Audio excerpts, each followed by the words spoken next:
형님입니다. 인사드리겠습니다. 반갑습니다. 감사합니다.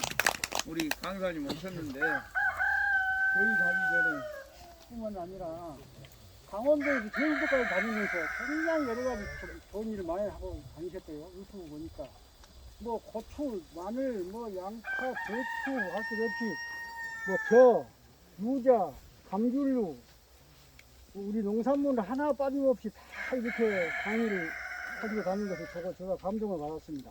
우리 고흥에도 올 봄에 녹동농협에서 한번 초청을 해갖고 또 강의를 하셨고 얼마 전에 11월 25일인가요?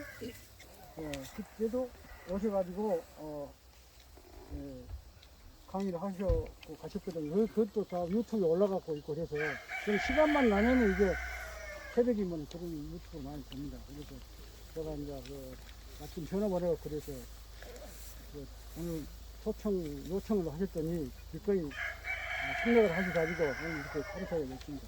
과거에 제가 알기로는 수없이 많은 시행착오를 겪고 농사를 지으면서 터득한 하나의 실무적인 그런 이론을 가지고 실제 전북에서 농사를 지을 수 있도록 하는 그 방법을 연구해서 황금알 농법이라는 어떤 새로운 그런 목표를 가지고 강의를 하시는 것 같습니다. 유자 재배 농가가 많습니다만은 이번에는 우리 유자 연구회원을 위주로 해가지고 오늘 교육을 하게 됐으니까 그 점도 알아두시고 내년부터는 더 좋은 정말로 황금알처럼 생긴 유자가 더 황금알이 될 수 있도록 잘 가꿀 수 있도록 그렇게 열심히 수강해 주시기 바랍니다. 감사합니다.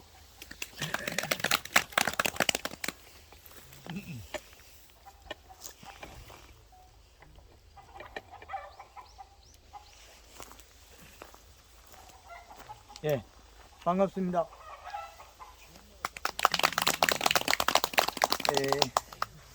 저희 고흥 지역에 유자 재배를 많이 하시는데 이 유자가 상록수가 이게 제주도 밀감이나 동일합니다. 그렇기 때문에 이 상록수의 자기의 본성을 살려야 됩니다. 얘가 제일 좋아하는 이 시값, 비료량. 우리가 봄, 여름, 가을, 겨울 가져야 될 기본값이 있습니다. 우리 여기에서는 우리 토양들이 그 점질토, 중점질토, 중사질토, 왕사질토 이렇게 하면 우리 여기에서는 왕사질토가 아니에요. 그렇기 때문에 토양의 토성이 좋습니다.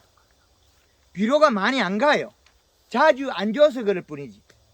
그 양을 못 줘서 우리가 농사가 잘 못 된 거예요. 우리 회장님 전에는 옛날에는 얘 어릴 때 삽으로 파고 할 때 농사 잘 됐죠? 그게 원래는 산이었습니다. 산.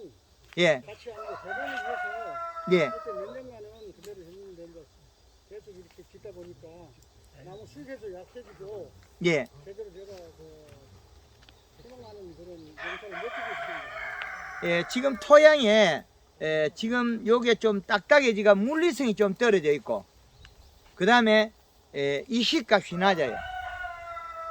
평균 0.5의 이시밖에 안 나옵니다.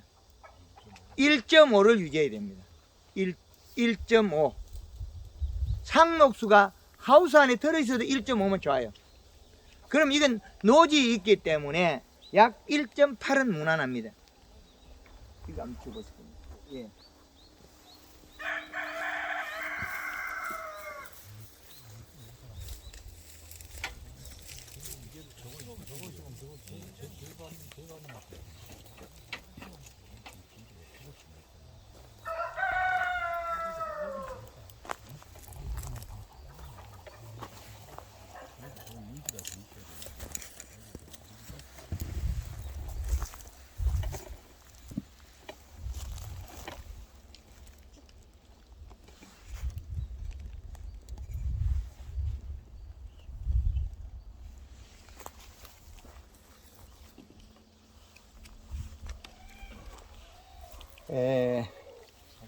우리가 재배하는 이 토양부터 먼저 나누면 토양은 토성으로 갑니다. 그러면 우리가 토성을 어떻게 나눌 거냐? 토양의 성질. 우리가 지금 우리 밑에 논들 질땅 있지 않습니까? 저건 완전 점질.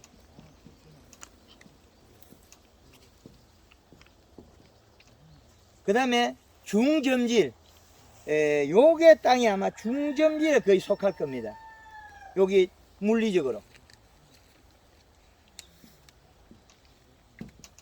그 다음에 중사질.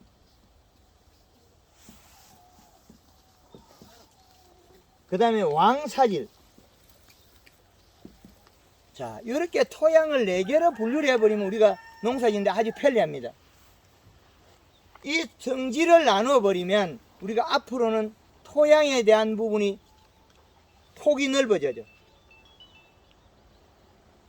이렇게 땅을 분류를 시키고 나면 우리가 봐야 될 게 이제 비료량만 보면 되거든요. 비료량. 자, 비료량에서 보면 우리가 지금 사용하고 있는 이 땅들이 교육 왔죠, 포도를. 포도 체장 공장으로 유자. 우리가 봄, 여름, 가을 4개의 축으로 나누면 우리나라에 4개의 축을 나누면 우리가 편리하게 응용할 수 있습니다. 겨울에 하우스에 고추는 2.4의 이시를 가져갈 수 있습니다. 2.4. 12월 31일, 3월 31일, 6월 30일, 9월 30일. 자, 4개의 축을 나누고 그 다음에 2달씩 더하면 이게 이제 12달 형태가 된다는 거죠. 자, 지금 현재 우리가 오늘이 12월 중순이죠. 여기가 12월 15일 오늘 날짜입니다. 그러면 이 나무가 겨울에 자기가 역할을 하려면 뭘 어떻게 가지고 있어야 되냐? 양을. 얘가 가지고 있어야 될 양을 갖다가 계산해 줘야죠. 얘가 지금 잎 두께가 얇고 영양이 부족하면 어떻게 됩니까? 겨울 훅 가겠죠. 작년처럼. 그거는 자기가 먹고 있어야 할 잎 두께와 탄수화물 영양 함량 차이입니다. 겨울에 2.3면 여름엔 1.5 정도면 하우스에 더운데도 견뎌요. 그럼 노지지 않습니까? 거기다 0.3을 플러스 할 수 있습니다. 1.5에 이 시에 플러스 0.3을 하면 우리는 얼마의 양을 얼마든지 달고 키울 수 있습니다. 이 나무가. 얘가 과거에는 퇴비가 보약이다. 맞습니다. 그러나 물리적인 겁니다. 무기물 원소 비료가 먹어야만이 그 수치에 해당하는 거죠. 그리고 봄, 가을에서는 1.8의 이시에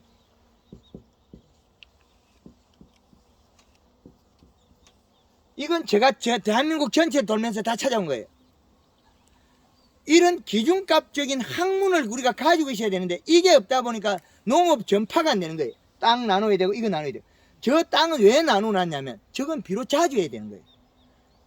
우리가 여기에 우리 공지역에 거의 점질토처럼 땅이 좋아요. 중사질토까지 물 빠지면 그래 여기는 항토성을 가있던. 그럼 이 좋은 비옥한 땅을 가지고 왜 재배를 못했을까요? 비료를 적게 줘서 그렇습니다. 비료의 물리성만 있다면 얘들은 가뭄이 없는 다음에 자기가 잘 자라요. 비료를 적게 줘서 그렇습니다. 그리고 수분은 35에서 45%를 나누면 됩니다. 농사 다 지었네. 가을에 조금 낮춰주면 되겠죠. 이거는 유자는 늘어지기 때문에 가을에 이시도 별로 안 낮춰도 돼요. 유자가 늘어지지 뭐 딴 게 있겠습니까? 유자가 터지는 거 보셨습니까? 제주도 밀 가면 터져요. 쬐끄마한 거 많이 뒤에 밀면 톡 터져요. 쪼개져요. 근데 유자가 터진 건 안 보셨을 건데요. 왜? 안 터져요. 비료를 쬐끔 줬습니다. 우리가 좋은 거라고는 요 조금 줘가지고 얘가 터질 이유가 없어요. 많이 먹어야 될 유자를 갖다가 화면에 잘 잡힙니까 이게? 제가 나옵니까? 네. 예. 우리가 많이 먹어야 될 비료를 안 먹여서 우리는 생산량이 감소한 겁니다. 비료량. 비료를 꼭 먹어야 되는데 비료를 안 먹였다는 거죠. 이게 답니다. 토성이라는 거는 완전 점질토 같은 거 한번 주고 나면 잘 안 없어져요. 우리 여기는 구덩이 파가지고 비로 이어나면 가을까지 있을 수도 있어요. 잘 안 없어집니다. 옛날에 우리가 삽으로 파가였죠. 네, 맞습니다. 그때 농사 잘 됐죠. 네. 바로 그겁니다. 원래대로 돌려놔야 됩니다. 자주 안 줄 것도 파가줘야 하나 봐요. 비료를 원래대로 돌려놔야 될 일을 지금 우리나라에 이런 데이터 자료를 잘못 적용시켜가지고 우리나라 농민들의 경제적 손실이 엄청나게 일어나요. 제일 좋은 게 뭐겠습니까? 이제는 무기물 원소입니다. 토양 물리성은 우리가 볏집을 깔든지 퇴비를 주든지 해가지고 물리성을 만들면 되죠. 그런다고 해서 우리 회장님 댁처럼 저 나무 파쇄가 저 많이 갔다 하면 군뱅이를 많이 생겨버려요. 군뱅이들은 나무 썩은 걸 좋아합니다. 또 볏집도 좋아하고 토양 물리성 좋은 게 우리 벌판에 볏집 좋잖아요. 저거 갖다 가세요.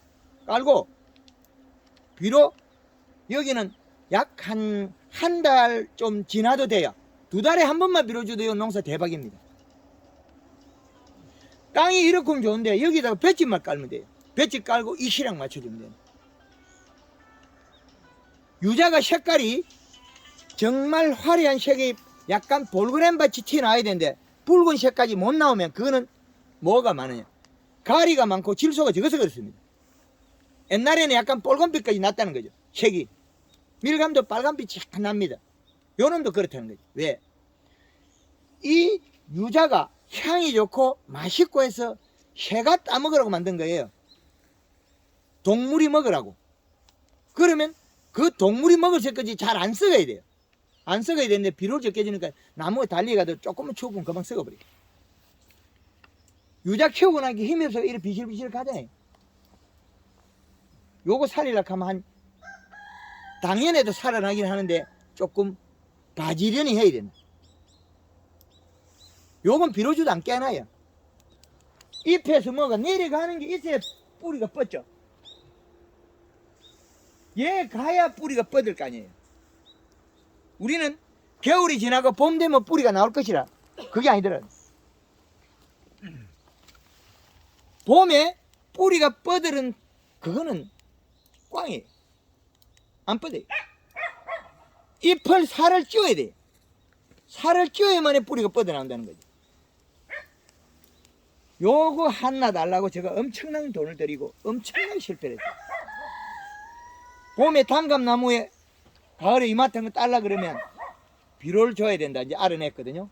그래서 비료를 갖다가 내나무에 한 포씩 줬어요. 21다시 복합 비료를.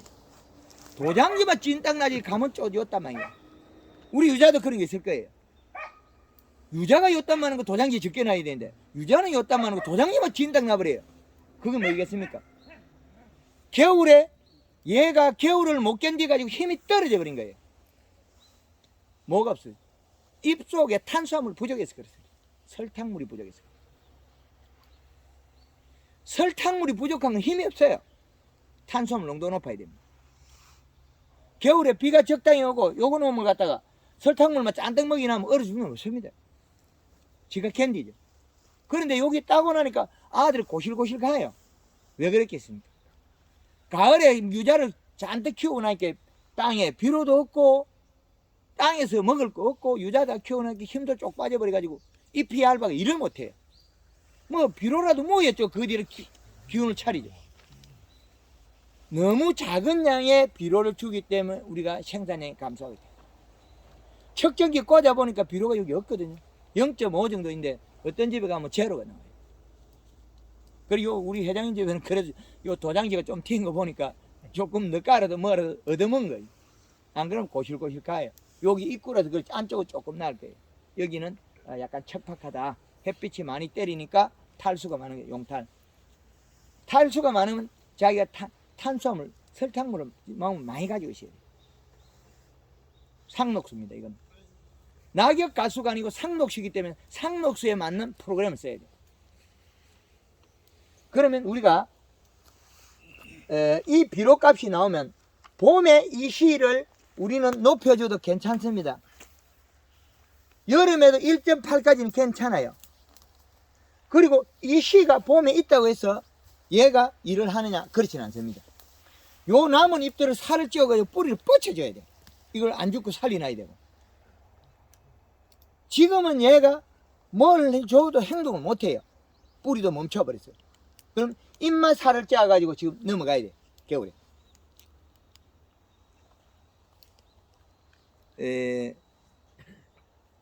얘들을 갖다가 잘못해가지고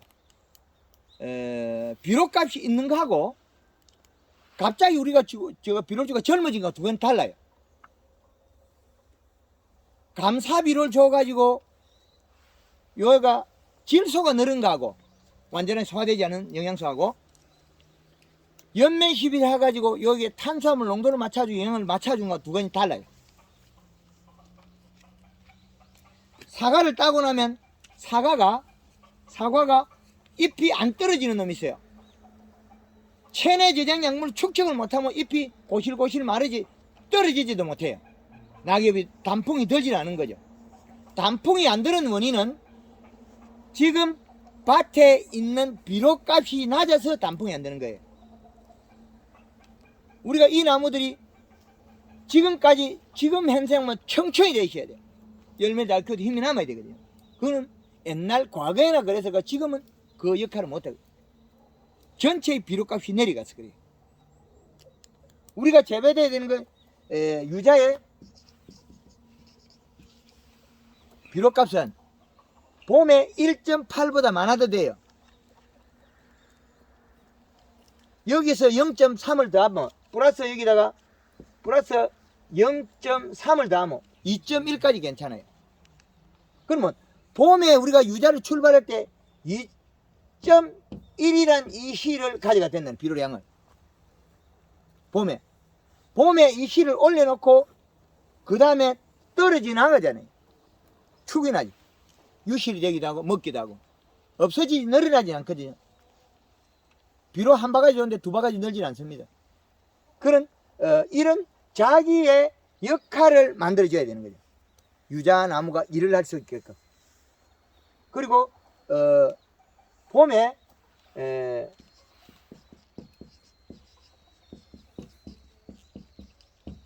연면시비에서 살을 짜줘야 돼요. 잎을 살을 짜줘야만이 뿌리가 뻗는다.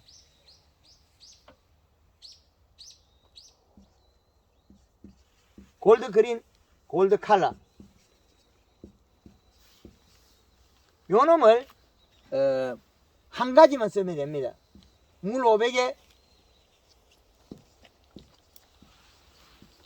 500리터 기준 1.5리터.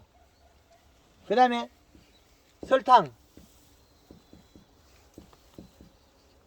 설탕은 봄에라도 얘들한테는 많이 먹여도 됩니다.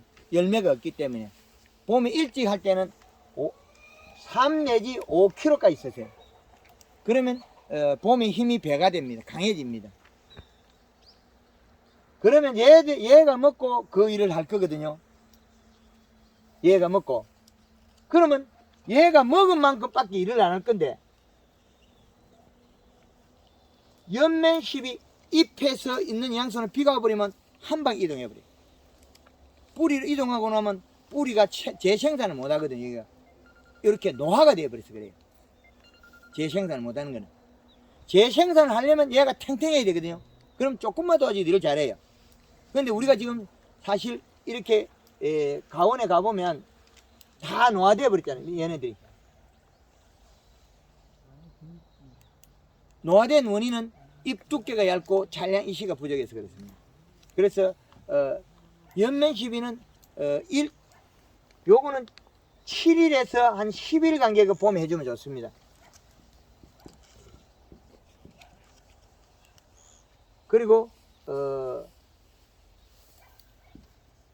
그린 설탕 2번 하면 칼라를 한번 해주면 됩니다.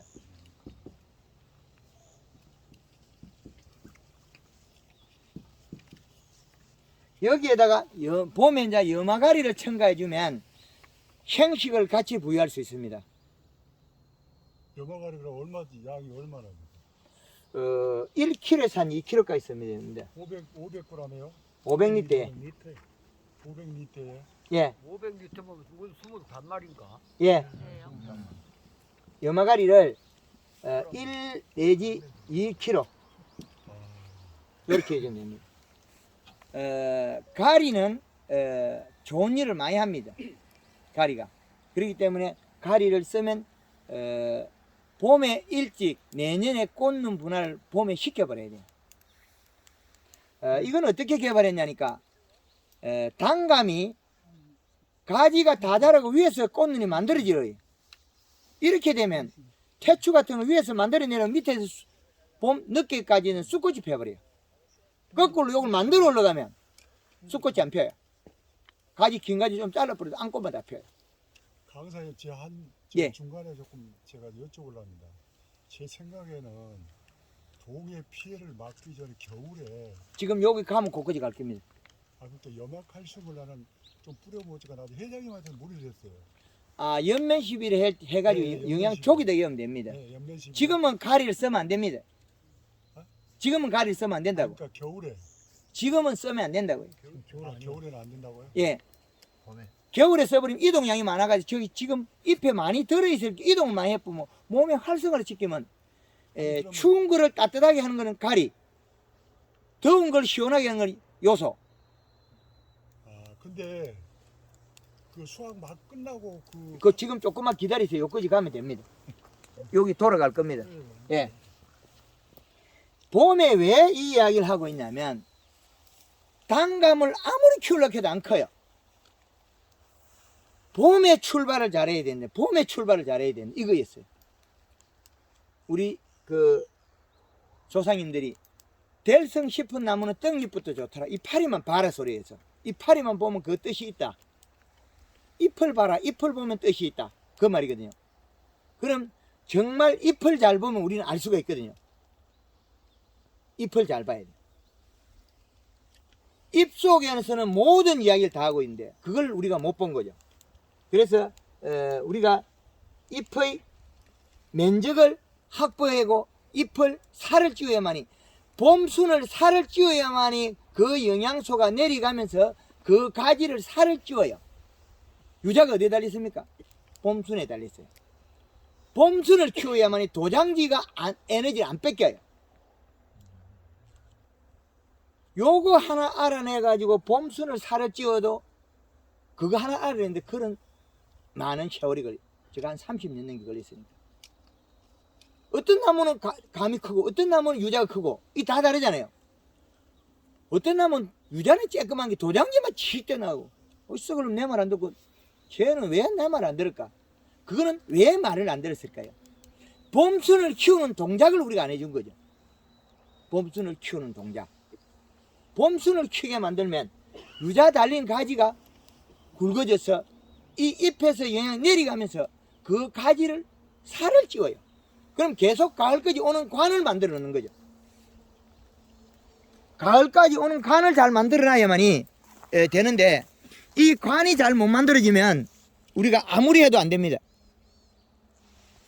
관. 지금 우리 여기 있는 유자 가지에 내년에 달리면 여기에 뻗어나온 새순의 잎을 두껍게 만들어야 돼요. 저걸 못 만들면 요 중간에 줘놓으면 다른 놈 엉뚱한 놈이 크고 있어요. 황금알 농법을 비료농법이라고 이야기하는데 절대 아닙니다. 적정량의 자기가 공급받을 이시를 비료량을 주고 측정을 하면 되니까 이제는 그 주먹국으로 된 방법이 없습니다. 제가 강의하는 중에 1, 2, 3, 4가 엄청 많이 쓰입니다. 아라비아 숫자를 계속 쓰고 있으면 그거는 정확도가 높습니다. 우리가 이 자리에서 주먹국으로 계속 강의하면 누구 제삿날 뒤에 뭐 이런 소리겠죠. 숫자가 나와야 됩니다. 이제는 강의가 숫자가 안 나오는 거는 데이터베이스가 안 맞은 겁니다. 그래서 고흥, 제주도 똑같습니다. 상록수. 그런데 제주도보다 우리가 온도가 낮고 여기에 있는 그 비료량은 제주도보다 조금 많습니다. 우리가 제주도는 척경하면 재료가 많아요.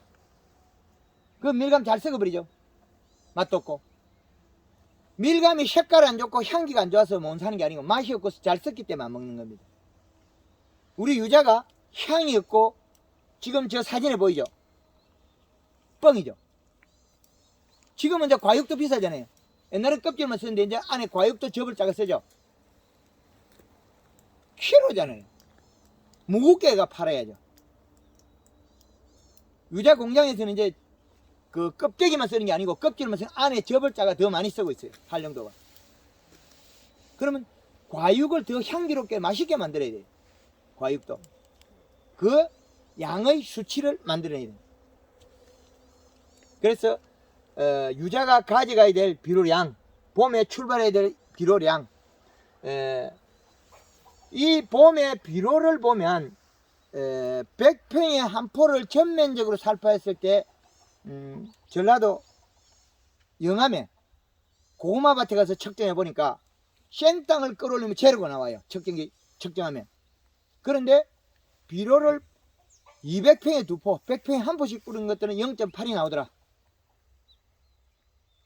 그쪽 방식으로 200평에 3포 뿌린 거는 한 포 반이죠. 1.2가 나오더라. 그래서 근시적인 데이터를 가져왔어요. 이런 데이터 기준이 어느 곳을 정립시켜야 되는데 정확도는 아니더라도 100% 정확하지 않더라도 우리는 그 기준을 찾아서 써야 돼요. 비료를 누구 재산을 내에 뿌리를 하는 거 맞지 않지 않습니까? 겨울에 비료를 뿌리면 도리어 손해가 갑니다. 겨울에는 몸속에 탄수화물 농도를 저기다가 질소를 먹고 더 탄수화물 농도가 떨어지면 더 잘 얼어 죽을 뿐입니다. 우리가 지금까지 알고 있던 감사비료는 황금알농법에서 독약이라고 증명했어요. 그런데 여름에 비료 주는 건 좋은 거라 그러고 가을에 비료 주는 건 독약이라 그러죠. 왜 그랬겠습니까? 겨울을 지나려고 그러면 얘네들이 여름에 청춘이 되면 안 돼요. 가을에는 단풍이 들고 몸속에 영양을 탄수화물 축적해야 되는데 그걸 갖다가 요소를 먹고 물탱이 돼버리면 안 되겠죠. 심지어 사과 같은 경우는 사과밭에 사과 수확하고 요소를 연면 시비하는 것도 있어요. 얼마나 사과나무가 겨울에 얼어 죽겠습니까? 지금 우리가 유자밭에 가을에 영양을 먹이가 살을 찌워놔야 돼. 살을 찌우는데 과해서는 안 된다는 거죠. 그게 아주 중요한 일입니다. 우리가 봄에 비료를 맞추려고 하면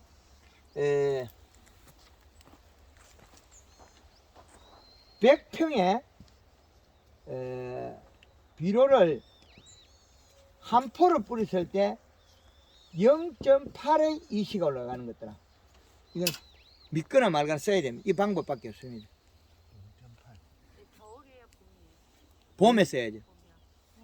유자요는 일찍 알 필요 없습니다. 뿌리 나오려고 하면 봄에 일찍 서둘 필요도 없어요. 너무 일찍 한다고 떠내려가고 풀이 뜯어먹고 있지 먹을 것도 없어요. 얘가 뿌리가 한 4월달 돼야 좀 뻗을 겁니다. 얘도 새순이 나오고 잎이 두꺼워져야 그 영양 속에서 뿌리가 뻗는다는 거죠. 봄에 굵은 뿌리가 나왔다고 비료를 빠는 것도 아닙니다. 작은 쇠근이 움직여야 됩니다. 쇠근을 발달시켜야 돼요. 쇠근을 발달시키려고 하면 당연히 완벽하다고는 할 수 없어요. 요런 나무들이 힘이 없어가지고 연면시에 먹어도 잘 못 뻗어요. 차츰차츰 키워나가지고 여름 되면 쫙 뻗을 겁니다. 그런 게 있다는 거예요. 그러면 우리는 지금 현재 우리 회장님 댁에 비료는 얼마를 뿌려야 될까요? 100평당 2포를 뿌리면 2점대가 조금 넘겠죠. 지금 잔량이 0.5 평균 0.5의 이시를 가지고 있습니다. 여기는. 그러면 우리가 2포를 주면 1.6 2.1 딱 맞이 떨어지죠. 100평당 비료의 2포를 넣어야만이 속효성을 내야 된다는 거죠. 완효성은 천천히 나오고 이 양도 적어요. 그런 비료는 종류가 요소입니까? 복합비료는? 요소가 제일 보약인데 보약인 하나 우리가 그 21- 복합 비료는 사실 그 질소 함량이 낮아요. 21- 복합 비료는 질소가 낮아서 적어요. 요소하고 반반 얼쭉 써야 될 겁니다. 왜 그러냐면 21- 복합 비료는 21%의 암모니아태 질소는 질산태로 바뀔 때 30%가 가스가 날아가 버려요. 우리 하우스나 비료 뿌리는 가스 배 있죠. 그게 암모니아 가스입니다. 질산태로 바뀔 때 30% 날아가 버리면 14.7%밖에 안 돼요. 그럼 인산하고 가리는 21%가 되겠죠. 21- 복합 비료가 질소량이 구성이 잘못되어 있습니다. 안 맞다는 거죠. 그래서 회장님 밭에 비료를 추천한다면 지금 내년 봄에 해야 되는 거는 2포 정도. 100평당 2포. 예, 그 정도를 먹어야 됩니다. 요소하고 복합하는 게 뭐 그게 제일 좋겠네요. 고추 심을 때는 21- 요소나 한 개 엮고 거기다 단 한 번에 한 개 엮으면 되고 100평당. 근데 여기 유자밭에는 지금 이 정도라면 요소를 한 포를 쓰는 것도 괜찮겠다. 그리고 지금 회장님 저쪽에 있는 우리 나무 파쇄목 저기는 질소분이 없습니다. 물리성이지. 저기는 풀이 나도 풀도 별로 안 크잖아요. 예, 질소분이 없다는 거죠. 그래서 우리가 물리성이 좋게 하는 거는 저는 위에다가 도포를 해주면 좋으나 실질적으로 비분을 가져가려고 하면 요소가 좋은 겁니다. 그 창에 사과밭에서 봄에 100평에 요소 한 개, 21- 한 개 2개였거든요. 그렇게 해도 먹었다 소리도 안 합니다. 제가 작년에 제가 파고하고 위에다가 뿌렸는데 예, 미완숙된 것을 해가지고 실패됐어요. 왜냐하면 저것이 이제 미생물이 분해하면서 질소질을 몽땅 먹어버렸는데 그 친환경 무농약 한다고 비료 적게 주라 그래서 안 해줬더니 완전히 제가 실패됐습니다. 그러니까 경험을 줘가지고. 그렇지도 않습니다. 미생물을 함부로 잘못 쓰면 밑에 있는 거 우리가 영양소를 많이 먹어요. 토양에 있는 것도. 그 마늘 심는 데 가보면 볏짚을 썰어야면 그 볏짚 분해하는데 그 요소를 조금 더 였습니다. 미생물 분해 때문에. 그 지금 저는 부숙되지 않는 그걸 사용할 때는 비료하고 좀 그 터울을 두고 쓰는 게 좋을 겁니다. 저기 미생물이 봄에 움직일 때 써버리면 요놈이 내려가면서 비 오면 내려가면서 밑에 있는 우리 비료를 왕창 먹어 치울 수 있습니다. 그런 방법도 하나의 그 물리성은 좋긴 하나 저게 완전히 분해된 게 아니기 때문에 그렇습니다. 그래서 우리가 봄에 시작할 때 계속 이야기하고 있는 거는 얘를 정상화시키는 건, 이 나무를 정상화시키는 건 잎으로 먹이는 방법밖에 없어요. 잎을 살을 찌워야만이 뿌리가 뻗어나옵니다. 연면십이 됐다고. 맞습니다. 연면 시비를 해서 살려내는 방법밖에 안 되더라는 거죠. 당연히 대과도 되고, 그런데 당연히 아무리 열심히 해도 약 75%에서 85%밖에 안 된다는 거죠. 일반 농가가 보면 상당히 좋은 상태는 맞아요. 그러나 제가 분석해 보면 그 속에 작은 과일도 들어있고 안 맞다는 거죠. 그래서 봄에 비료가 상당히 중요하다. 요거는 우리 회장님 밭을 기준으로 해도 되겠습니까? 네, 그렇죠. 예. 그러면 여기에 21- 17 한 포 복비. 그러면 요소 한 포. 그러면 봄에 2포를 줘야 되겠다. 그리고 유실대가 없거나 지가 먹은 양만큼 지속적으로 요 이식값을 맞춰줘야 돼. 봄에는 조금 출발을 높게 해도 그 다음부터는 최고 맥시멈이 여름에 1.8이죠. 1.5에 0.3까지 돼야 돼요. 1.5에 준하는 게 좋습니다. 이거는 강원도에 가서 찾아온 겁니다. 제주도에 가서 찾아오고. 왜 그러냐면 강원도에 있는 배추가 죽는 원인이 배추가 요 납작납작하면 손바닥만 하면 팔아버려요. 그러면 산 상인들이 그걸 관리를 해요. 산 사람은 어떻게 하냐? 비료 많이 주면 배추 이렇게 큰 게 나온 줄 알고 고래다가 한 70평에 요소 한 포를 해버려. 그러면 이게 3점대가 넘어가요. 3점대가 넘어가면 안에 그 쏙이 녹아버려요. 생장 때문에. 비료가 작으면 밑에가 말라 올라가고, 우리 유자가 뭐가 어떻게 됐나요? 밑에가 말라 올라가죠. 아랫잎이 말라 올라가면 비료가 작은 거고, 새순이 말라 내려오는 것좀 안에부터 말라 내려오면 비료가 많은 거예요. 요 두 가지가 다릅니다. 그런데 비료가 약간 과다됐을 때 잎이 누릇누릇하게 돼요.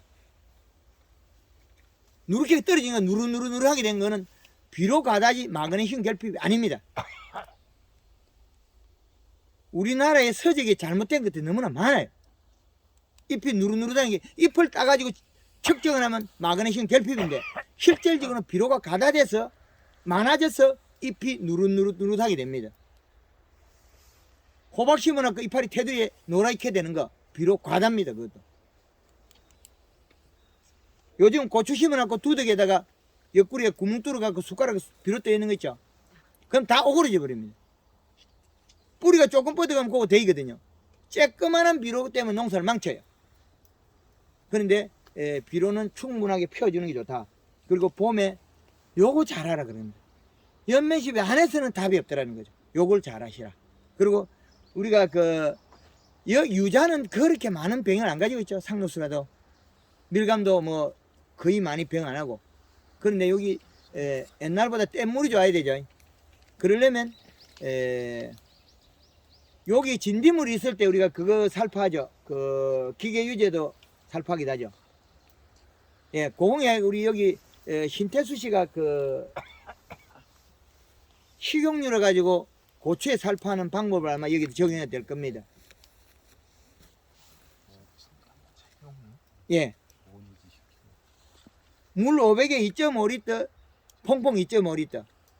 그렇게 해버리면 여기 있는 벌레들 다 죽고 탄저병 싹 다 죽는다는 거죠. 500에 2.5. 식용유 2.5, 퐁퐁 2.5. 그러면 우리가 방제 작업 중에서는 이게 최고의 좋은 방제입니다. 퐁퐁 2.5. 2.5란 말은 2.5. 2.5리터. 물 500에. 그래서 지금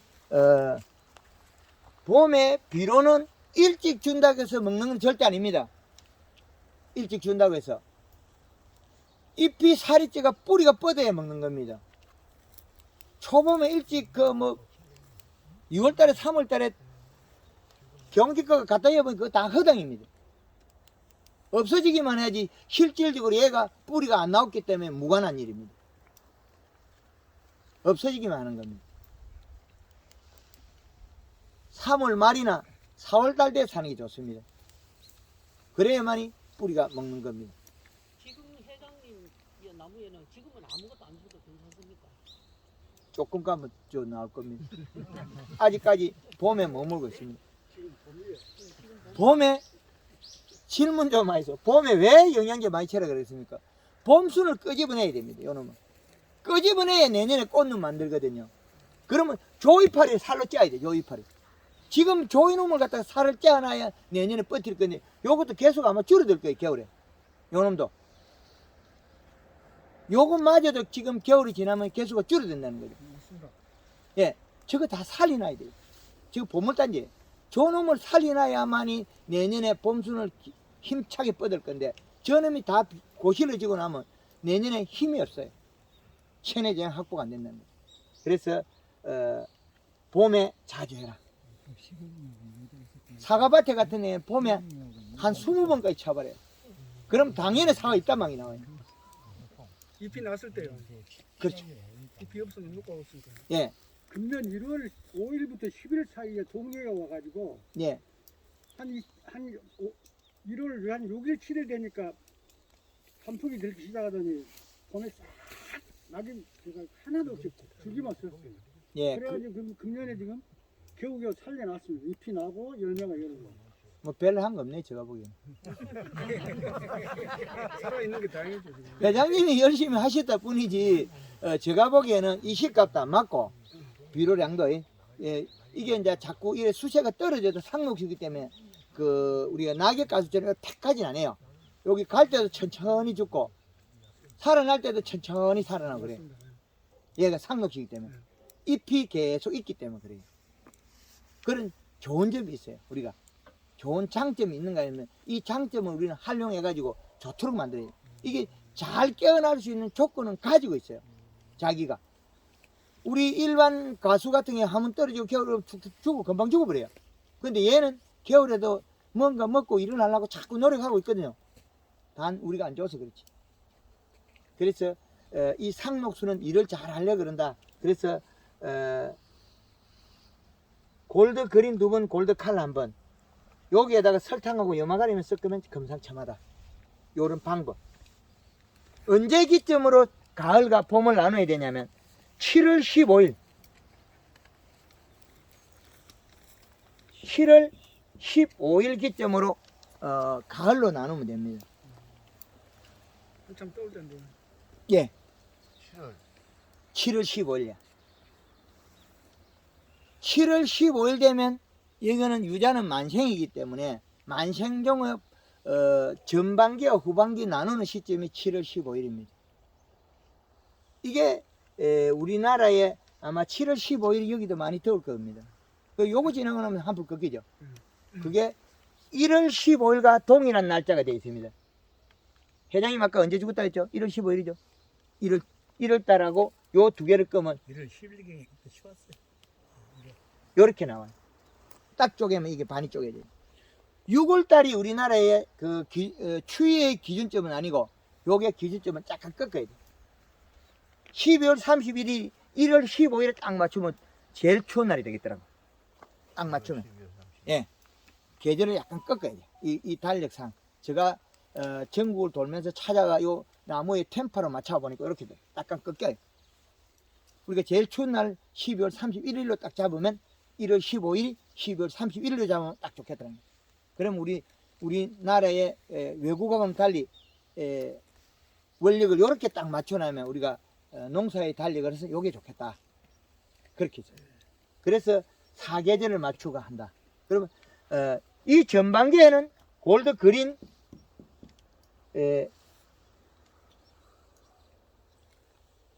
설탕, 염화가리.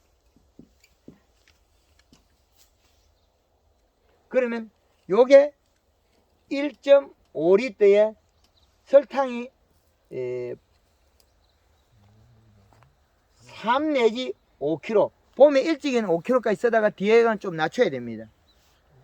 그리고 염화가리는 1에서 2kg. 요 놈을 갖다가 전반기에 먼저 2번을 쳐주고 그 다음에 칼라를 한 번에 쳐줘라. 방법은 똑같으니까요. 요렇게 하면 봄 생육에서 정확합니다. 그러면 가을 가는 작기에 들어가면 여기는 칼라만 쓰면 됩니다.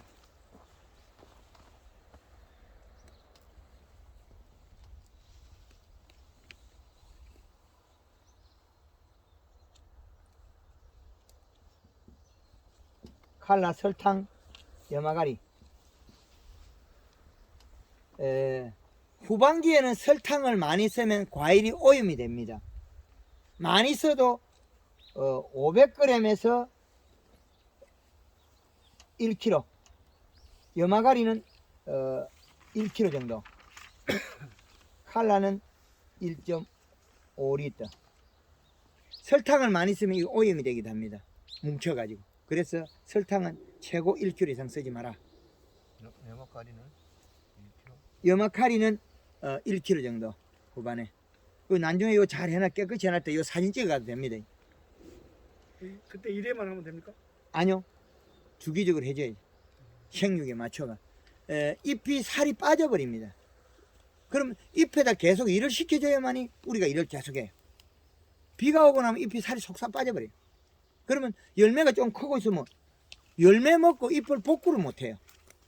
봄에는 키우여 일을 하지만은 요놈이 7, 8월 되면 요만하게 커버리고 나면 오다가 유자한테 다 뺏겨버리고 지금 잎이 얇아지고 있어 자꾸. 그래서 도와주고 계속 도와줘야 된다. 그러면 우리가 유자를 따고 나면 이제 우리 유자를 따고 난 다음에는 요 사이에도 비료가 떨어지면 계속 해야 됩니다. 비료 값이 없으면 측정기 요거 확인해보고 계속 해야 됩니다. 회장님 집에 지금 측정하니까 여기 보면 수분 33%, 33.6%, 이식값이 0.50, 온도가 14도. 그러면 여기는 비료값이 평균치를 0.5로 잡으면 됩니다. 비료값이 0.5. 그래서 비료가 부족하다. 겨울에 잔량을 1.5로 그 정도 계속 가져갔으면 얘네들이 탱탱해요. 제주도도 가면 이렇게 해가 밀감 중나무들이 많아요. 제주도 가면 역시 마찬가지로. 거기도 가면 비료 주지 마라 하는 농법을 만들어내 가지고 딱 그래요.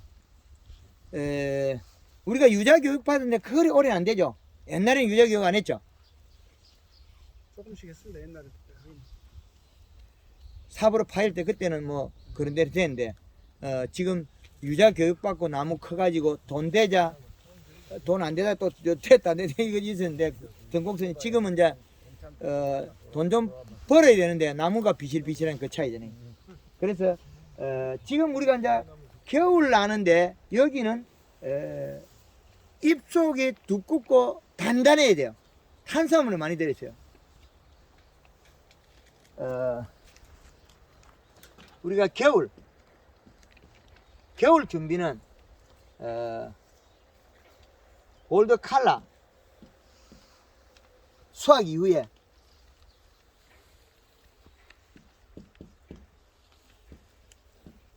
수확 후에 2리터에 설탕 3 내지 5kg. 예. 요게 상당히 중요한 일입니다. 겨울에 죽지 말라고. 요놈이. 요게 먹으면 한 번 먹으면 가지고 있냐면 지가 먹고 사는데 써버려요 또. 왜? 뿌리에서 먹고 몸 전체에 못 채워놓은 게 문제죠. 유자나무 자체에서 지금 가지고 있는 양이 별로 없어요. 잎에 살포하면 자기가 필요한 부위 다 이동시켜버려요. 그래도 먹어야만 얘네들이 좀 힘을 써요. 살아있는 생명체 제가. 그래서 좀 먹었더라면 괜찮을 거고. 우리가 요게 지난해 얼었더라도 봄에 순이 뻗었는데 우리가 봄순을 이게 제대로 못 키운 거죠 이게.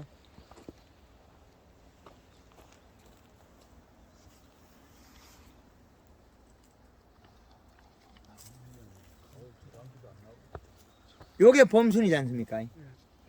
근데 얘가 뒤에 끔실끔실하죠? 비료가 없어서 그래. 살이 빠져서 그래. 살이 빠지면 이렇게 영양 실조가 돼. 살이 빠지면 얘 끔실끔실해져. 잎이 통통 이식값이 높고 먹었으면 얘가 내려가고 1좀 한락한 게 열매가 달려버리고 또 못하고 그랬거든요. 요걸 넣을 때 살을 짜붙으면 여기 내려가면서 가지가 굵어져 가지고 뿌리에서 오는 게 이쪽으로 와요. 그리고 얘가 먼저 내려가서 뿌리를 만들어야 돼. 봄에. 그 뿌리를 못 만들면 아가 비실비실하게 그래요. 제일 어려운 게 보면 단감나무가 늙어가 요만한 게 있어요. 아무리 오래돼도 크지도 안 하고 알면 요만해요. 그 놈을 갖다가 살리는데 제가 완벽하게 살리면 3년이 걸려요. 처제는 아무리 열심히 해도 요놈이 연매시면 무겁비고 잎이 커지질 못해요. 봄에 우리가 영양을 주면 얘들이 봄순이 다 크는 게 아니고 지가 부족하면 몸속에 축적을 해버려요. 열심히 축적하고 나면 이제 몸속에 들어있고 나면 그 다음에 힘을 써야 되는 거죠. 그래서 처제는 우리가 완벽하게 안 돼요. 연매시비를 뭐 5번 하나 10번 하나 그거 다 몸속이 먹어버려요. 먹어버리고 지가 조금 안에 쏙살이 차고 나면 우리는 표가 안 나요. 그럼 지 목질부에다가 저장을 해버리는 거죠.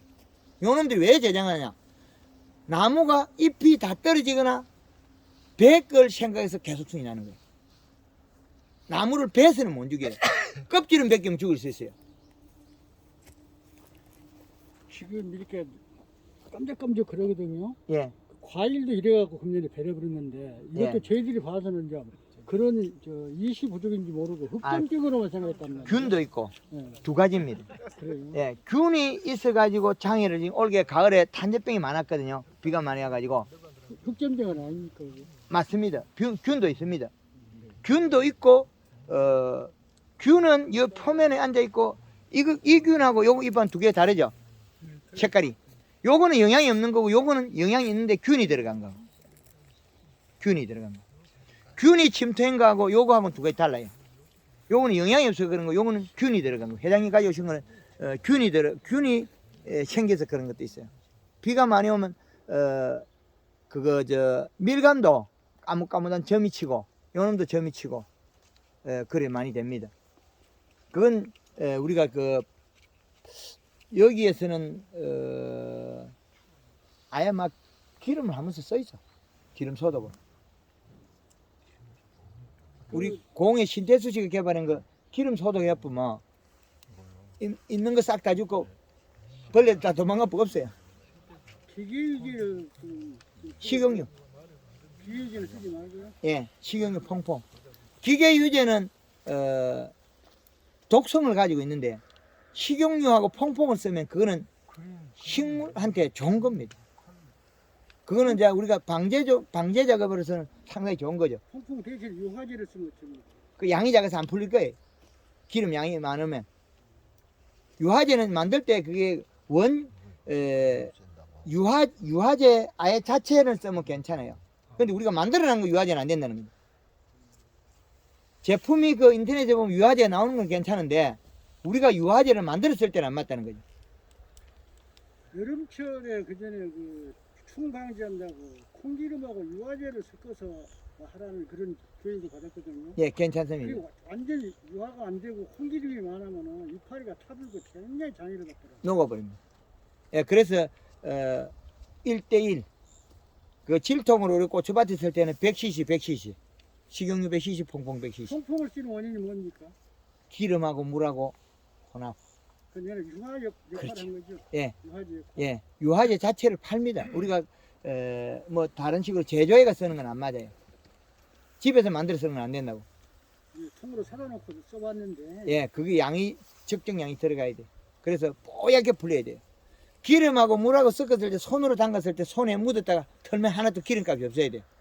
우유처럼 깨끗해야 됩니다. 깨끗 안 하면 기름이 누릇누릇하면 그거는 기름의 뭉치가 이 식물에 장애를 줘요. 그리고 기름 농도가 높아도 장애가 되고 1대1이 아주 적당한 1대1인데 그게 양이 20대 1이라는 거죠. 500m로 500m 20대1이고 예, 그렇죠. 2.5m, 예. 500m에 예, 식용유 2.5, 그래서 퐁퐁 그냥 2.5. 세제가 퐁퐁 안 그러고 여러 가지 많이 나오는데 네, 세제 많이 나오죠. 예, 세제 종류가 예, 그렇죠. 다른 종류 예, 내나 같은 놈입니다. 같은 걸로 해서. 예. 리터 쓰면 그 숫자만 맞춰. 예, 그 숫자만 맞춰 쓰고. 그러면 우리가 이제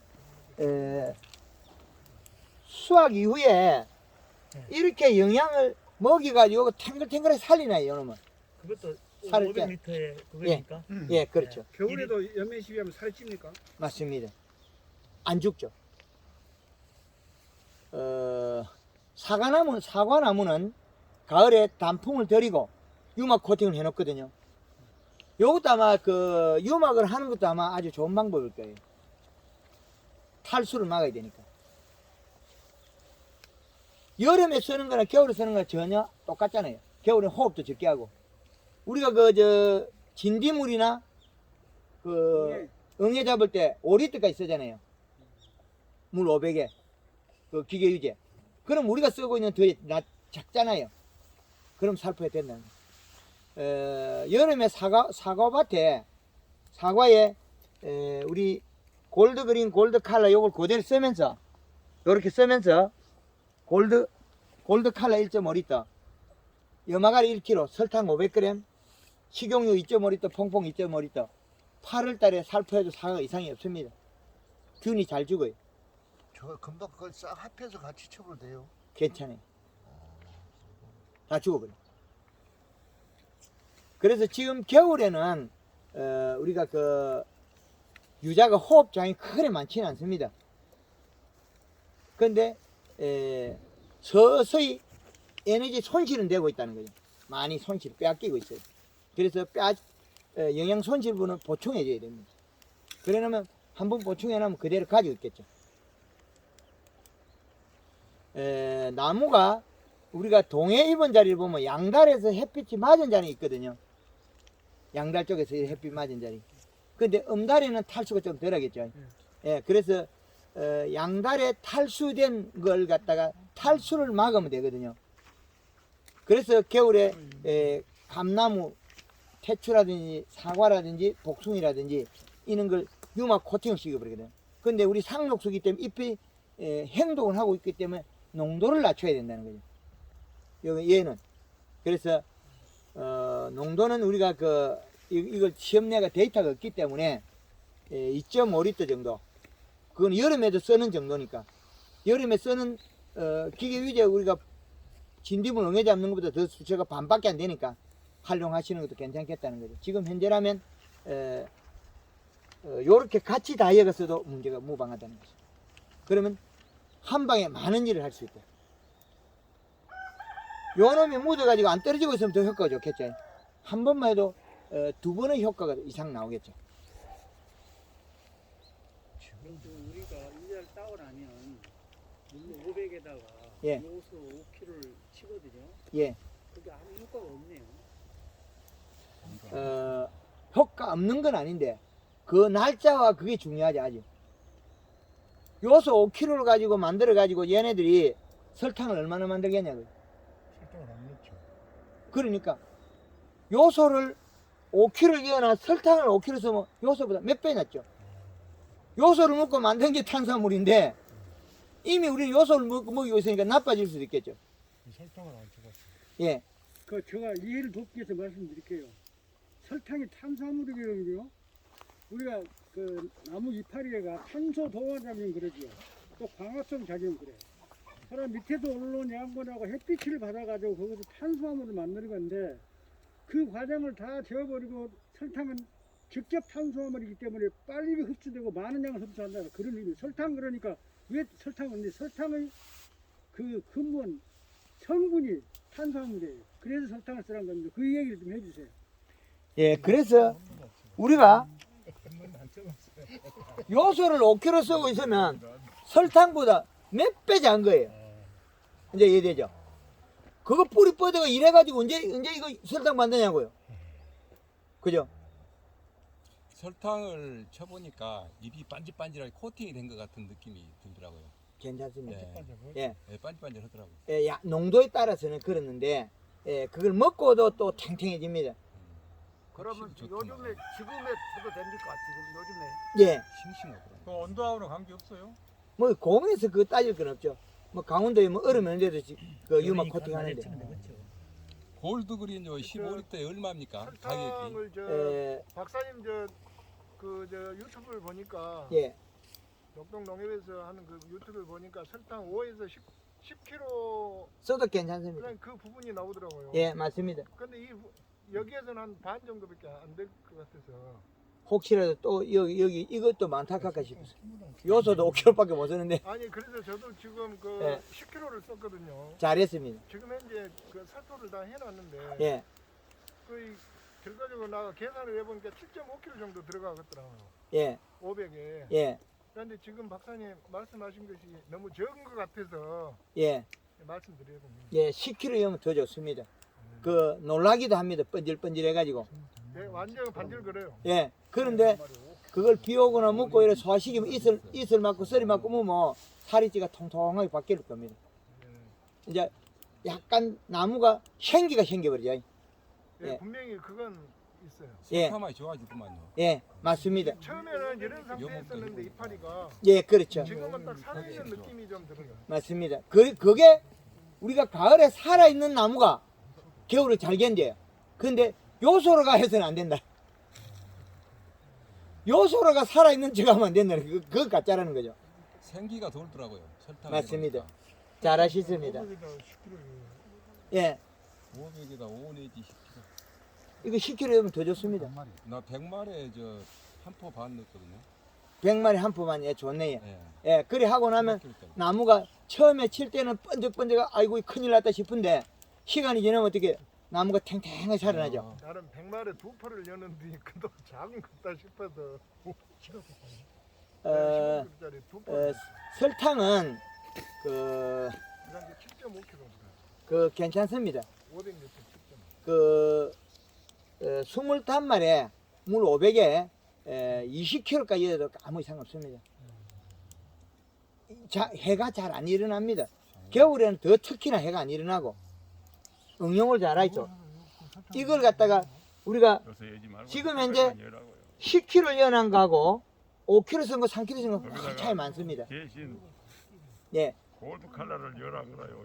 골드 칼라. 예, 이제 요게 요 역할이 뭘 역할하냐면 안 사면은 technically 우리가 지금 다른 거 다른 걸 여기서 보완하는데 미량적으로 보완해야 되지 요소로가 보완해 보면 안 된다는 거죠. 그건 깨끗한 컬러. 예, 지금 그 녹동농협에는 우리 조합장님 저를 오라 해가지고 좀 우리 농협에 마늘하고 좀 할 수 있도록 도와달라 그래가지고 한 2번 정도 강의해 드렸네. 그래 올해는 바뀌고 있어요. 녹동농협에 작년에까지만 해도 마늘 농사 내포 비료 이은 사람 1등이 했어요. 올해는 심을 때 내포 이은 사람 5번 이은 사람 있어요. 100평에. 마늘의 비료를 교육받은 뒤로. 제일 많이 쓴 사람이 순천에서 토양 유실이 많은데 왕마사 정도 되겠죠. 왕사진. 여기에서 젊은 분이 우리 회원이 100평 마늘 농사 지면서 제일 많이 한 게 18포. 그러면 마늘 팔아갖고 이거 재료값 좋으면 되겠네. 그런데 그분이 우리를 많은 정보를 주지 않습니까? 유실이 되는 땅에 비료를 계속 줘야 돼. 그 양만큼. 이제 이해되죠? 그런데 우리는 그 사람을 핀잔을 하거나 그럴 필요 없게 그 좋은 점만 우리 받아 써야죠. 그래서 지금 여기 설탕을 10kg 연 사람이 처음에는 놀랄 거예요. 어이구 번질번질해갖고 아가 영 안 된다. 그런데 이슬 맞고 이렇게 비 오고 이렇게 살살 먹고 아가 금방 살아나요. 근데 요소를 살포하면 어떻게 됩니까? 잘못 비실비실 가요.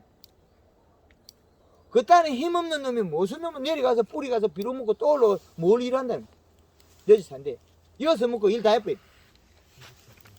잎에 뭉그러가지고 밑으로 내려가면서 살로 다 잡혀. 근데 그게 그것마저도 오래는 못 간다는 거죠. 워낙 굶주린 나무기 때문에 우리가 나무가 굶어 있다. 근데 그 뭐 굶주린 사람한테 한때 굶고 뭐 이 삽질했는데 중차 막걸리 2잔 준다고 되는 건 아니잖아요. 중차 막걸리 2잔 먹고 그 허기는 면했는데 그 힘 쓰리지는 다 못해요. 그래서 겨울이라도 우리는 짬짬이 해가지고 틈을 내서 연면식 해주세요. 그러면 내년 봄에는 새순이 쭉 뻗어 나옵니다. 그걸 응용해가 나무를 피부도 살리고 다 살려야 됩니다. 나무 상태 봐서 여러 번 줘도 됩니까? 그러면 몇 년씩 이렇게 겨울에 먹은 양만큼을 주는 겁니다. 겨울에는 이게 겨울에는 최소한 그 농도에 따라 차이 납니다. 10일에서 15일. 예, 그런데 10kg였을 때는 몇 번 안 해도 됩니다. 요 10kg 썼을 때는 10kg 썼을 때하고 5kg 썼을 때 달라요. 해가 갈지 모르겠죠. 그렇죠. 이게 쓴다고 해서 해가 나오는 게 아니기 때문에 해가 되지 않는다. 그리고 겨울에 우리가 쓰면서 기름까지 같이 써놔도 더 농도가 세가 더 자주 안 해도 됩니다. 기름까지 같이 써버리면 그렇죠. 유막 코팅 할 때 거기다 같이 써도 돼요? 지금 할 때 같이 때려버리면 오래 간다고 올해도 가지면 여기 있는 깍지벌레 영에 다 잡아버려 한 방에. 같이 섞어도 된다. 예. 요 놈도 잡고 저 놈도 잡고 다 그 자주 안 해도 된다는 거죠. 왜? 기름이 코팅이 돼가지고 녹여 먹는 시간이 오래 가요. 뭐만 여름 탈수도 줄어들고. 더 좋은 방법이 버석을 하라고. 그 기름하고 같이 써버려요. 없는 시기 때 기름은 농도는 낮춰도 괜찮습니다. 요거는 같이 섞어보면 안 돼. 낮추어도. 기름은 낮추어도 퐁퐁은 너무 많이 낮추면 안 돼요. 교반이 안 되기 때문에. 예. 2리터, 2.5. 예. 그 퐁퐁은 겨울에는 그 우리 그 저 사과가 손에 겨울에 유막 콧땡에는 18리터 식용 한 통 물 500에 퐁퐁 4리터 쓰거든요. 그리고 우리가 기름을 탔을 때 기름의 농도에 따라서 누렇게 둥둥 뜨면 안 돼요. 그럼 퐁퐁 더 해야 됩니다. 뽀얗게 불려야 됩니다. 매끈하게. 아까 회장님 말씀하시잖아요.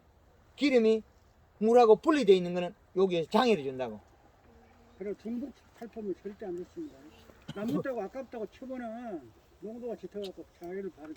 맞습니다. 정말 싹 받으러. 예. 근데 우리가 쓰는 거는 양이 농도가 적잖아요. 많이 올린 게 아니기 때문에 될 수 있으면 중복으로 하지 마라. 마르고 난 다음에 치는 거. 한 번에 천천히 치는 게 괜찮아요. 흘러버리니까. 요 치고 저거 갖다 요 내려오면 요 말랐어요. 그거는 치면 중복이 됩니다. 요 골드 그린 저 15리터에 금액이 얼마나 됩니까? 녹동농협에는 우리가 공동구매가는 85,000원 들어가고 녹동농협에 85,000원 들어가고 판매가가 10만 원 나오고 있습니다. 가격 다 오픈합니다. 그래서 녹동농협이 있고 이쪽에도 가까운데 농협에다가 연결해 주시면 우리가 농협에도 우리 납품할 아니고 농약사는 없어요. 농협사에는 거래 안 합니다. 칼라 금액은 어때요? 똑같습니다. 500에다 15kg. 주성분이 뭡니까? 칼라나 그린이. 그것밖에 없는데 제가 그거 가르쳐주고 나면 저도 집에 가야 돼 오지도 못해요. 근데 근데- 계산해 보니까 일반 약품 농약방에서 쓰는 어떤 영양제보다는 그렇게 안 비싸더라고요. 그렇죠. 성분이 네, 있어요. 그럴 거예요. 황금알 농법이 어떻게 되어 있냐면 우리가 그 사과를 갖다가 푸사가 때 깎아 놓으면 빨개져요. 갈변이 돼요. 그리고 동물이 먹으면 설사, 구토, 복통이 일어나게 돼 있어요. 그런데 익은 사과도 깎아 놓으면 빨개지죠. 황금알 농법인 사과는 절대 그렇게 안 됩니다. 다 익은 사과는 깎아 놓으면 뽀얗습니다. 갈변이 안 된다고요? 그렇지. 칼라만 요거 똑같이 쓰거든요. 갈변이 안 돼요. 그래서 완전한 사과는 갈변이 안 된다. 그 유자 질문 있으면 질문하고 요 마늘 아니면 논에 나라가 안 자빠지는 거 조금 하면 돼. 예, 선생님 저는요 예. 그 봄에 비료를 먼 비료를 쓴 거는 저기 그 이페남이라고 있어요. 비료명이 이페남. 예, 이페남. 예. 예, 그 비료를 사용하는데 완효성. 요소보다는 영양가가 좀 부실합니다.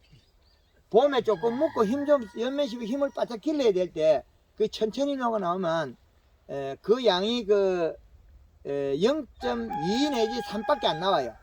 그럼 기간이 길어가지고 그걸 쓸 때는 100평에 한 3포 정도여도 적어요. 근데 저는 왜 그거 쓰고는 그 이페남에는 비타민하고 아미노산이 함유돼 있어요. 예, 그래서 그걸 해년마동 사용했어요. 예, 몇 년 전부터. 예. 그런데 나무가 색깔도 괜찮고 이파리도 이렇게 동백나무 같이 시커먼 이파리가 넓적넓적하게 그러더라고요. 예. 그거는 이제 측정을 해가지고 그 수치만큼 들어가서 그런 겁니다. 예, 예. 측정해가지고 그 안정화돼 있으면 기계로 측정해 그 안정화돼 있으면 그걸 그대로 하십시오.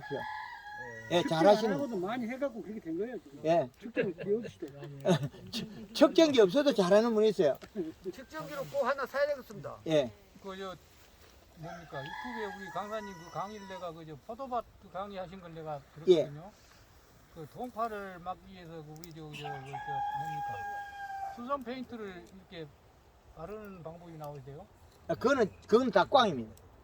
이파리에 몸 전체에서 탈수를 막아야 되지. 아예 맘디 밑에 맘디 그것도 소용없습니다. 그것도 망고 헛질이에요. 아무 효과가 없어요. 그렇죠. 페인트 발라가 그게 될 것 같으면 나무가 안 죽어 살아야죠. 탈수에 의해서 일어난 일인데 몸에다가 단풍을 들이고 유막 코팅을 해놔야죠. 페인트 발라도 단물 빠져나가요. 아무 소용없습니다. 수선 페인트가 안 된다. 너무 가짜가 많습니다. 가짜가 많아가지고 다 믿을 게 없어요. 그거 전체 막으려면 유막 코팅 외에는 막을 게 하나도 없어요. 그 그 이시 지금- 측정기는 어디서 삽니까? 저희 사무실에 85만 원이요. 85만 원이요? 예. 좀 비싸네. 예, 녹동 농협에는 있습니다. 우리 예. 봤던 찌질주고라서 거의 유저 관계는 거의 말씀 다 하신 것 같아서 예, 제가 복숭아 관계 한마디만 좀 물어보랍니다. 예, 하우스 저 비가림 하우스 안에 아직 복숭아 나무가 있는데 예, 노지에는 다 지금 단풍이 들어가고 다 떨어져 버렸는데 예, 하우스 안에는 아직까지 단풍이 안 들고 지금 파래도 있거든요. 예. 그러니까 그 부분에는 땅에가 무엇이 부족해서랍니까? 안 그러면 연면 시비를 해야 됩니까? 영양을 축적을 못해서 단풍이 안 된 겁니다. 그럼 가지가 늦게 뻗어가지고 가지 속에 축적을 못해서 그렇거든요. 사과밭에 저 경북 쪽에다 지나가다 보면 위에 가지에 단풍이 안 들고 있죠. 예. 왜 그랬겠습니까? 늦게 난 가지가 몸속에 영양을 축적을 못해가지고 단풍이 안 된 겁니다. 그건 요 방법을 쓰면 됩니다. 골드 칼라 이럴 때 설탕 요걸 써가지고. 그리고 여기는 유자에 안 쓰는 가리를 써야 됩니다. 그 복숭아에 단풍 들이기는 골드 칼라 예. 2리터에 설탕 3kg에 염화가리 3kg부터 5kg까지 늘려가면 됩니다. 저기 얇아가 타버립니다. 그래서 이렇게 써야 됩니다. 다른 것도 사과 같은 거 10kg가 이어도 괜찮은데 복숭아는 잎이 잘 탑니다. 얇아서 이렇게 써있죠. 유자나무에 농약 칠 때 설탕을 타도 됩니까? 타라고 해놨잖아요. 봄에는 3kg에서 5kg, 가을에 요 때는 500에서 1kg 사이. 계속 칠 때마다 농약 그렇지. 칠 때. 같이 괜찮습니다. 희석에도 장애는 없을까요? 예, 영양제하고 같이 해도 아무 괜찮습니다. 식용유까지 치도 괜찮은데. 사과밭이 괜찮은 건 요거는 더, 화학약품하고 칠때는 일반 농약 말입니다. 예, 괜찮습니다. 화학농약으로만. 예, 다 섞었습니다, 우리. 골드그린, 골드 칼라 다 혼합해서 쓸 때. 예, 500리터에 예, 1kg요. 예, 500에서 1kg 사이. 그 유튜브 보면은 자꾸 짜봐서 하시는데 그 말씀이 무슨 말씀인지 이해가 안 갑니다. 그 말이 뭐냐면, 비료가 묵으면 짧습니다.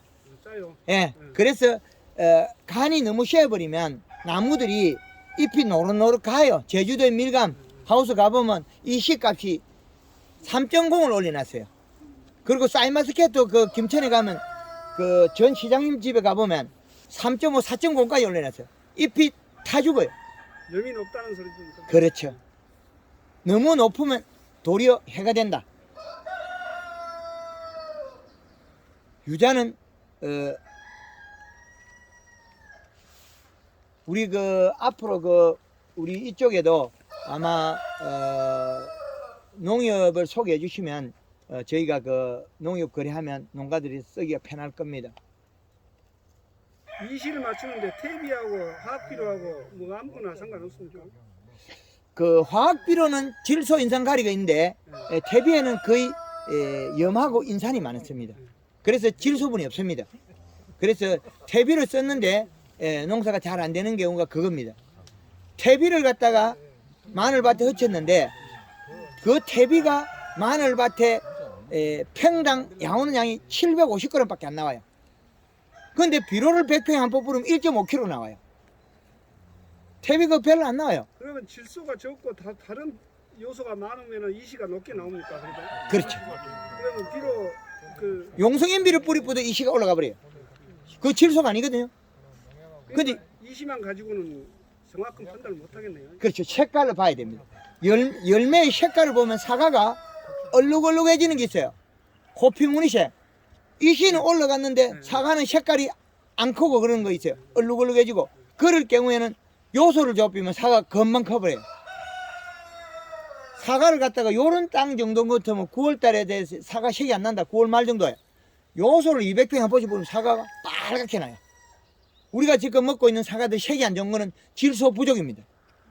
근데 사과 연구소에서는 6월달 이후는 요소 주지 마라 그러거든요. 오히려 요소 주변은 색깔이 안 좋더라고요. 그렇죠. 요소를 줘야 좋은 건데 그게 어떻게 되냐면 잠깐 주고 다 못 보고 없으니까 용탈이 되고 없으니까 사과가 컸다고 색이 안 나거든요. 측정기를 꽂아 조사를 해야 되거든요. 그럼 조사를 안 한 상태에서 말을 계속한 거죠. 우리가 알고 있는 상식이 왜곡된 게 많습니다. 지금 조합 비료가 단비하고 곱비 안 그럽니까? 그러면은 요소는 질소 단비적이거든요. 그 기왕이면은 조합 비료 고루 성분이 들은 걸 해가지고 이시 농도를 높여야지만이 좋다. 그런 얘기고 우리 선생님 말씀은 그 중에서도 키운 데는 질소질이 많아야 된다. 그런 내용으로 이해를 해주십시오. 그래야 한 가지 뭐 여러 가지만 막 하고 뭐 용성인비만 하고 그래서는 안 되는 거니까 제대로 되면은 조합 비료 균형이 맞게끔 해야 돼. 예. 제가 체험하는 건 아니고요. 옆에서 듣는 얘기인데요. 예. 유자가 거의 익어갈 때 예. 요소를 주면은 빨리 익고 색깔이 좋아진다는 게 그럽니까? 맞습니다. 바로 그겁니다. 비료가 부족해가 못 익고 있다는 거죠. 우리가 주운 비료 중에서 아까 21가지 복합 비료 요소가 적어요. 요소가 적으면 얘가 못 익어요. 가을이 돼서 이파리가 약간 8월달 돼서 이파리가 약간 노리노리되지 뭐. 빨리 비료가 더 흩어져.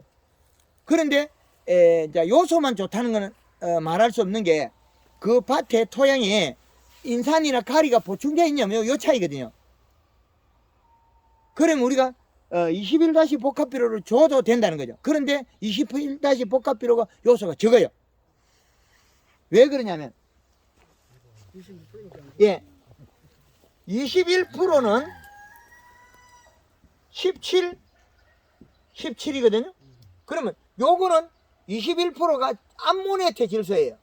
질소한테가 아니거든요. 이거 바뀌어야 되거든요. 그럼 요게 30% 빼보면 14.7%밖에 안 나와요. 요소는요? 46%거든요. 아니요, 요게 나가지고 요렇게밖에 안 돼요. 21다시 복합비료가 14.7-17이에요. 요것들은 안 없어지니까. 바뀌어버렸죠.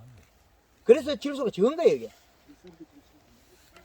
암모니아텍. 그럼 우리가 추비를 어떤 걸 써야 되냐? 성장 N이 있어요. 성장 N에서 요거는 18-12-11이에요. 그거는 요 질산되거든요. 요대로 다 있어요. 18- 이게 질소, 암모니아, 우리 요소보다 21- 복합비료 더 성능이 좋죠. 이거 18%니까. 요 놈을 갖다 흩치는 게 좋겠다는 거죠. 요소를 갖다 흩치면 불편하면 요걸 하세요. 요 놈은. 요거는 질산태이기 때문에 비료가 가스가 발생 안 합니다. 요 놈은. 암모니아태가 질산태입니다. 성장 N. 예, 요건 18-입니다. 성장 N 18-. 예, 그러면 유자는 여기서 마치도록 하겠습니다. 예. 그리고 우리 잠깐요, 광산이 하나 물어볼게요. 예. 지금 수확이 끝났는데 나무 어떤 나무들은 한뿌리 버리죠. 예. 그런 경우가 어떤 영양이 부족해서 그렇습니다. 영양이 부족해서 아가 이제 마티가 하는 거죠. 지금 그래요, 영양.